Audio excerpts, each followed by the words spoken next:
Hi friends. ఇక్కడ బీరతీగ చూసారా? ఒక్కటే విత్తనం వేశానండి. వీటికైతే నేను ఎలాంటి ఎరువులైతే ఇవ్వట్లేదనమాట. ఏమిస్తున్నానంటే ఓన్లీ ఈవినింగ్ గానీ, మార్నింగ్ గానీ రైస్ కడిగిన వాటర్ అయితే పోస్తున్నాను. అలాగే ఎగ్స్ తొక్కలు అవి వేస్తున్నాననమాట అంతే. అసలు నేను కూడా చూడలేదండి. ఆకుకొక కాయ ఉందనమాట. అంటే ఇది చిన్న సైజు బీర, పొడుగు బీర కాదండి.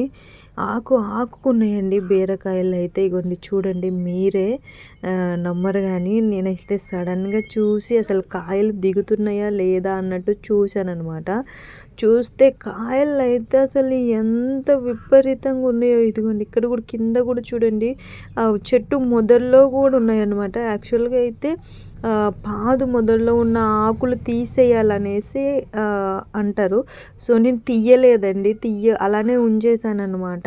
సో కాయలైతే చూడండి ఎలా ఉన్నాయో, అసలు భలే ఉన్నాయన్నమాట. నాకైతే ఒక మిరాకిల్ లాగానే అనిపించింది. భలే ఉన్నాయండి నిజంగా. ఇగోండి చూడండి ఆకుకి మీరు నమ్మరనేసి మీకు చూపిస్తున్నాను చూడండి. అసలు ఎంత బాగున్నాయో. ఆకుకు కాయ, ఆకు కాయ.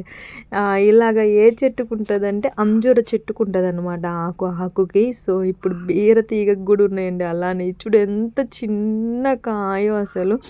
సో మరి ఇవన్నీ నిలబడాలనేసి అయితే నేను అనుకుంటున్నాను అనమాట. అవి నిలబడేటట్టు చెయ్యాలి. సో ఇంకొంచెం కేర్ తీసుకుంటాను ఈ మొక్కకైతే. చూడండి ఇగోండి, ఇదిగోండి ఇది చూసారా? అసలు ఎంత బాగున్నాయో అసలు. అమ్మో, అసలు నేనే షాక్ అయిపోయానమాట కాయల్ని చూసి. ఒక్క బీరపాదున్న చాలండి, ఒక ఇంటికి సరిపోతుంది అనమాట. ఇలా మీరు కూడా పెంచుకోండి. కొనుక్కోకుండా మీకు